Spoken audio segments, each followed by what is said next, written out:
आगे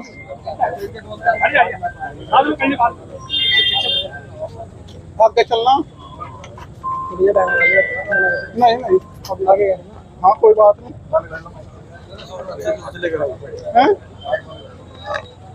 हाँ हम रुके नहीं। कल आप अलीगढ़ गए थे, पीड़ित परिवार से मिले, क्या कुछ कहेंगे, क्या लगता है? देखो, अलीगढ़ में जो हुआ है, भीड़ द्वारा किसी को भी, किसी भी जाति का हो, किसी भी धर्म का हो, उनके साथ मारपीट की छूट नहीं दी जा सकती। और अब तो लगभग जो है मामला क्लियर हो गया है कि वो जो वहाँ पकड़ा गया है वो प्रतिबंधित मीट नहीं। तो मैंने वहाँ के अधिकारियों से बात की, उन पर कार्रवाई की जाए। वो लोग गरीब लोग हैं, 2-2, 4-4, 6-6 महीने अस्पताल में पड़े रहेंगे, घरों पड़े रहेंगे, उनके बच्चों का क्या होगा? उनका जो वो जला दिया है, जिस साधन से वो अपना काम कर रहे थे, वो साधन कहाँ से आएगा?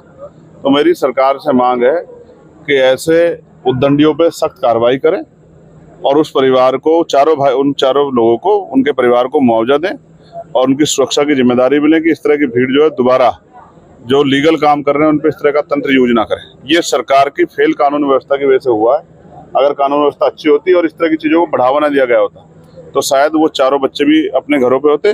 और एक जिस तरह का मामला आप महसूस करके देखिए, अगर 2-4 लोग दूसरी तरफ के भी होते तो कितना बड़ा विवाद हो जाता। पूरे प्रदेश को जो है नफरत की या जाति या धर्म की हिंसा में झोंकना कोई अकलमंदी थोड़ा ही है। ये जो जानबूझ के किया जा रहा है, हम लोग इसके खिलाफ हैं और मैं पीड़ित परिवारों के साथ खड़ा हूँ। मैं सरकार से मांग करता हूँ कि उनको मुआवजा दें, जिससे वो जितने दिन अस्पताल में रहें और घर में काम ना कर पाए तो अपने बच्चों के जो है देखरेख कर पाए, और वो जो उनका नुकसान हुआ है उस नुकसान की भरपाई भी सरकार के लोग करें। ऐसी मेरी सरकार से मांग है। यूपी में पिछले 3 दिन में 14 से ज्यादा लोगों की जान गई। 3 सगे जो है बाप बेटों की हत्या कर दी गई है। उत्तर प्रदेश में कानून व्यवस्था दम तोड़ चुकी है और सरकार गहरी नींद में सो रही है। फर्क नहीं पड़ रहा है क्योंकि मरने वाले सब गरीब हैं, मजदूर है, किसान है, कमजोर वर्गों से हैं। इसलिए सरकार को इस बात से कोई फर्क नहीं पड़ रहा है। बस वाहवाही कर रही है सरकार और कई जगह पे अधिकारी भी लापरवाही करते महसूस हो रहे हैं। मैं अधिकारियों से कहूंगा कि उनकी जिम्मेदारी है कि वो लॉ एंड ऑर्डर को मजबूत रखें, लोगों में जो है कानून के प्रति विश्वास बना रहे, इस जिम्मेदारी को निभाएं। मुख्यमंत्री कह रहे हैं कि जीरो टॉलरेंस की नीति अपनाई जा रही है। सर 14 मर्डर हो गए हैं 2 दिन में, आप कह रहे हैं कि जीरो टॉलरेंस है। जीरो कौन सा जीरो टॉलरेंस? जब लोग रहेंगे नहीं तो कौन सा टॉलरेंस? अब तो लोग झेल रहे हैं बड़ी मुश्किल से, लोग इस सरकार को झेल रहे हैं। अगर चुनाव हो जाए तो कल जो है सरकार को पता लग जाएगा कि सरकार कहाँ खड़ी है। लोकसभा चुनाव में पता लगा था। जीरो टॉलरेंस नहीं है, जीरो टॉलरेंस उनके लिए जिनका सब कुछ उजड़ रहा है।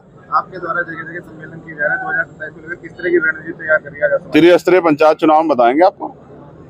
जनता अपने बटन दबाते हुए, मोहर लगाते हुए बोल के बताएगी। जब रिजल्ट आएंगे आपको पता लगेगा कि आजाद समाज पार्टी 2022 से और अब तक लगातार तेजी से आगे बढ़ रही है। लोकसभा चुनाव में भी उन्होंने दिखाया और आने वाले त्रिस्तरीय पंचायत चुनाव में भी और विधानसभा चुनाव में आजाद समाज पार्टी अपने दम पे बहुत मजबूती से आगे बढ़ रही है। मायावती जी ने सिक्योरिटी रीजन देते हुए कहा है कि मैं बंगला खाली कर दूंगा। देखो, वो हमारी बड़ी नेता है, उन्होंने कुछ कहा है, कुछ किया है, तो कुछ बात रीजन ही रहा होगा। पार्टी की राष्ट्रीय मान्यता खत्म हो गई है, क्या बात है मुझे तो नहीं पता है। तो ये तो वो बेहतर जानती है उनके बारे में। मैं तो उनके दीर्घायु होने की कामना ही कर सकता हूँ और स्वस्थ रहे दीर्घायु। आप करवा दो, आप बात कर लो। कुछ समाजवादी पार्टी और कांग्रेस के बीच लगातार विवाद चल रहा है, ना मैं समाजवादी के बारे में कुछ कहना चाहता हूँ ना कांग्रेस के बारे में। मैं आजाद समाज पार्टी और उत्तर प्रदेश के गरीब, किसान, मजदूर, महिलाएं, नौजवान और उन तमाम लोगों के बारे में कहना चाहता हूँ जो नौकरी रोजगार के लिए सड़कों पर हल्ला मचा रहे हैं।